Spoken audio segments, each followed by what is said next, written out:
नमस्कार दोस्तों, मैं पंकज मिश्रा आप लोगों का अर्पण ज्ञान गंगा में हार्दिक स्वागत और अभिनंदन करता हूं। दोस्तों, आज मैं आपसे बात करने वाला हूं गरुड़ पुराण के अनुसार राजनीति निरूपण कैसे होने चाहिए, एक राजा को कैसे होना चाहिए। दोस्तों, राजा को चाहिए कि वह सदैव शव की भली भांति परीक्षा करता रहे। सत्यपरायण तथा धर्मपरायण राजा ही नित्य राज्य का पालन करने में समर्थ होता है। उसे चाहिए कि वह शत्रु सेनाओं को जीतकर धर्मपूर्वक पृथ्वी का पालन करे। राजा को जंगल में माली के समान पुष्प वृक्ष से पूर्ण ग्रहण करना चाहिए, किंतु कोयला बनाने वाले से समान वृक्ष का मूलोच्छेद नहीं करना चाहिए। कहने का तात्पर्य दोस्तों, राज्य रूपी वन में राजा को अपनी प्रजा से कर ग्रहण करते समय माली के सदृश आचरण करना चाहिए।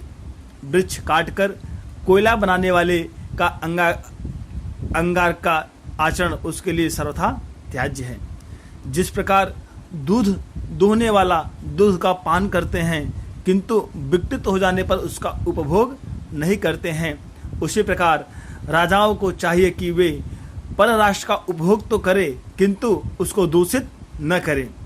जिस प्रकार दुग्ध प्राप्ति के इच्छुक मनुष्य गौ के स्तन से दूध को निकाल लेते हैं परंतु उसके स्तन को काटते नहीं हैं, इसी प्रकार राजा के द्वारा प्रयुक्त इस नीति से अर्थात कर रूप में संपूर्ण धन ग्रहण करने से पीड़ित राष्ट्र अभ्युदय को प्राप्त नहीं करता है। अतएव राजा को सब प्रकार से पृथ्वी का पालन करना चाहिए, क्योंकि ऐसे राजा के पास ही भूमि, कीर्ति, आयु, प्रतिष्ठा और पराक्रमण विद्यमान रहते हैं। दोस्तों, नित्य भगवान विष्णु की पूजा करके जो धार्मिक राजा गौ ब्राह्मण के हित में रत रहता है, वही जितेंद्रिय राजा प्रजा के पालन में समर्थ हो सकता है। ऐश्वर्य अस्थायी होता है, अतः प्राप्त हुए अस्थिर ऐश्वर्य में आसक्त न होकर राजा को धर्माचरण में अपनी बुद्धि को लगाना चाहिए। धन संपत्ति आदि तो क्षण भर में ही नष्ट हो जाते हैं, क्योंकि धन आदि अपने अधीन नहीं हैं। मन को रमणीय लगने वाली स्त्रियां सत्य हो सकती हैं, विभूतियां धन संपत्ति भी सत्य हो सकती हैं, किंतु यह जीवन तो स्त्री के कटाक्ष पात की भांति चंचल असत्य है। शरीर में स्थित वृद्धावस्था सिंहनी के समान भयभीत करती है। रोग शत्रु की भांति शरीर में उत्पन्न होते रहते हैं। आयु फूटे हुए घड़े से निकलते हुए जल के सदृश क्षीण होते रहते हैं। फिर भी इस संसार में कोई भी मनुष्य आत्महित चिंतन में प्रवृत्त नहीं होता है। हे मनुष्यों, इस क्षणभंगुर जीवन में आप सब निश्चिंत क्यों हैं? दूसरे का हित करना ही उचित है, जो बाद में कल्याणकारी है। इस परोपकार धर्म से विपरीत कामिनियों के मंद मंद कटाक्षपात से काम पीड़ित आप सबके द्वारा जो आनंद प्राप्त किया जाता है, क्या उसमें आप सभी का हित सन्निहित है? ऐसे आचरण तो कभी भी हित संभव नहीं है। अतः इस प्रकार का पाप न करें।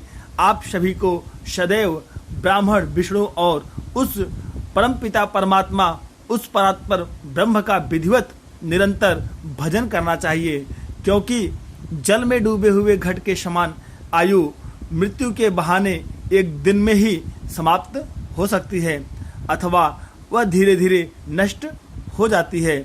जो मनुष्य पराधी स्त्रियों में मातृभाव रखते हैं, जो दूसरे के द्रव्य को मिट्टी पत्थर के ढेले के समान नग्न समझता है और सभी प्राणियों में अपने ही स्वरूप का आत्मदर्शन करता है, वही विद्वान होता है। दोस्तों, शास्त्र कहता है, मातृवत् परादारेषु परद्रव्येषु लोष्टतः आत्मवत् सर्वभूतेषु यह पश्यति स पंडितः। हे ब्राह्मणों, सत्य तो यही है कि राजागण अपनी आत्मा के लिए ही राज्य प्राप्ति की कामना करते हैं और इसलिए सभी कार्यों में अपनी वाणी का उल्लंघन भी सहन नहीं करते हैं तथा धन का संचय भी इसके लिए करते हैं, किंतु राजा को भी अपनी रक्षा करके शेष बचे हुए धन का उपयोग द्विजातियों के भरण पोषण को करना चाहिए। ब्राह्मणों का मूल मंत्र ओमकार है। इस ओमकार की उपासना से राष्ट्र की अभिवृद्धि होती है और योग से राजा वृद्धि को प्राप्त करते हैं और किसी भी प्रकार की व्याधियां उसे बाध नहीं सकती है। तो दोस्तों, यह छोटी सी जानकारी थी राजा के लिए।